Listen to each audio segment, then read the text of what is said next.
Peacemaker star's role in a James Gunn's movie might hinder his chances at playing the iconic Superman villain in the DCU. Welcome to Stats In. If you're just joining us, please subscribe and don't forget to turn on notifications bell for more video. Please like, share and subscribe for more. While his performances in Gunn's other notable works, especially Guardians 3, make him the perfect candidate to realize the iconic villain on screen, his performance as High Evolutionary might work against his chances. Fans are confident Brainiac will make his DCU debut in James Gunn's Man of Tomorrow, and Peacemaker star Chukwudi Iwuji has showcased interest in headlining the iconic Superman foe.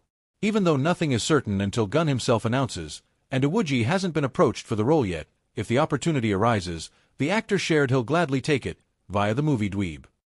Could I see myself doing it? If James picked up the phone and called me, absolutely. Is it a cool role? You're like the 12th person that's mentioned it. So, I obviously went online and looked and went, oh wow, this guy is cool. So, could I see myself if I had the opportunity? I'd jump at it. Although Iwuji has the chops to do Brainiac justice, his performance as High Evolutionary could undermine Brainiac's stature in the DCU, especially for the regular moviegoers. This might explain why Iwuji hasn't been approached for the gig, even though Man of Tomorrow, which could potentially mark Brainiac's DCU debut, is heading for production early 2026. Even if Gunn opts for a fresh face for the Superman villain, we are still likely to witness Iwuji in some capacity in the new universe, despite his connections to Peacemaker Season 1.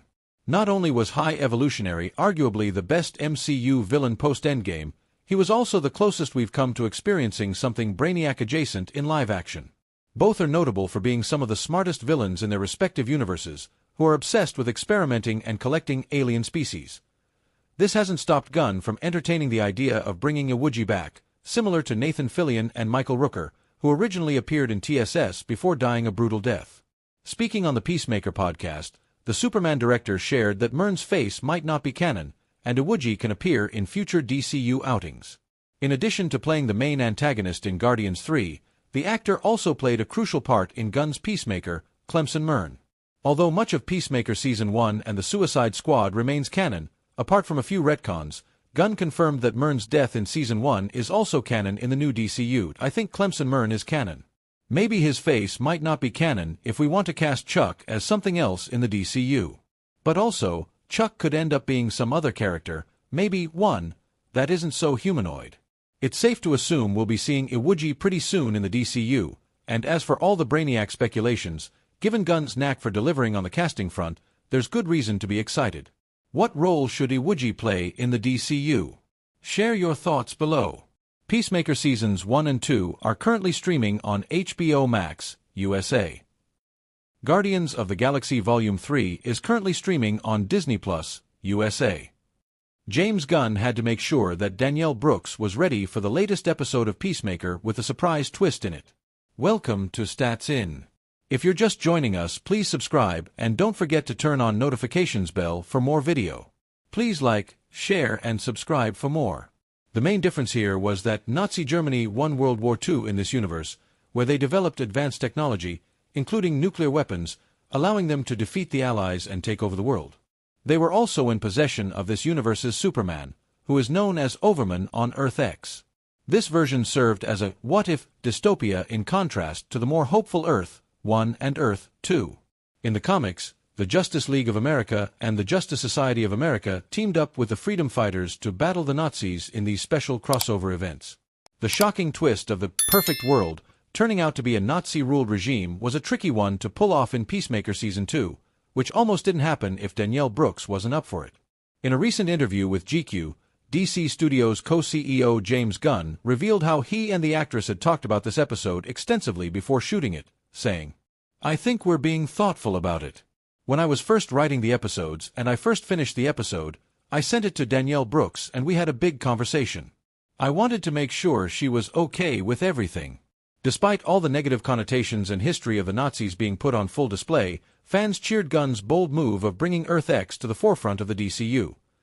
The first order of business after discovering the reality of this world will be to escape and find Adebayo, who was last seen being chased by a group of people, with Keith leading them on this pursuit. Second will be the rescue of John Economos, who is being held captive by the Blue Dragon at their house. And now, as it has become DCU canon, it'll be an even more interesting place to explore in the upcoming episodes of the series, which has its last 2 scheduled to air soon. What would you like to see in the next episode of Peacemaker Season 2? Tell us in the comments below. Peacemaker Season 2 is streaming on HBO Max, US. The first order of business after discovering the reality of this world will be to escape and find Adebayo, who was last seen being chased by a group of people, with Keith leading them on this pursuit. Second will be the rescue of John Economos, who is being held captive by the Blue Dragon at their house, and now, as it has become DCU canon, it'll be an even more interesting place to explore in the upcoming episodes of the series, which has its last 2 scheduled to air soon. Scooby-Doo star Matthew Lillard joked that he is waiting for a call from James Gunn for a casting in the DCU in any of the superhero movies. Welcome to Stats In. If you're just joining us, please subscribe and don't forget to turn on notifications bell for more video. Please like, share, and subscribe for more. During the days of making Scooby-Doo, James Gunn and Matthew Lillard had once sat in a trailer with the head of Warner Brothers, who was Lorenzo D. Bonaventura at that time, to talk about a potential movie. Matthew Lillard has been cast in Scream 7, but the actor had originally portrayed the villainous role of Stu Macker in the original 1996 flick, Scream. The actor had also worked alongside DC Studios co-head James Gunn and is now jokingly asking Gunn to give him a call.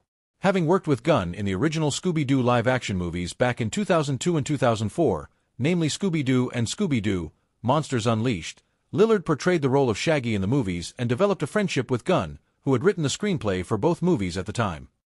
During an LA Comic-Con, via Screen Rant, Lillard talked about his friendship with James Gunn and how he would like for Gunn to cast him in the DCU at some point in the future. "I'm in Daredevil next season. I do not wear any lycra. I know you're sad. I have wanted to be in the superhero world. I've wanted to be in, these. I mean, if anyone's curious, if you run into James Gunn, tell him I'm available." He continued, "James Gunn wrote Scooby-Doo 1 and 2. He's one of my dear friends. I keep waiting for that invitation. I don't know if it's lost in the mail, but yeah, I like that." Well, Lillard's quotes aren't entirely based on hope, since the actor and James Gunn had previously discussed working together for a superhero movie that was later acquired by DC Comics. For the unversed, Plastic Man was a superhero published in Quality Comics, which was later acquired by DC Comics. Being one of the first superheroes to incorporate humor into his action, Plastic Man had the powers to stretch to superhuman sizes. Considering Lillard's portrayal of Shaggy, he would have been a good fit for the role of Plastic Man in the movie. Although the idea was later put aside, it seems that Gunn can potentially bring back Plastic Man and Lillard, along with him in the DCU. Gunn had revealed the incident on his X, wherein he talked about the plans he had for making a movie on the character of Plastic Man.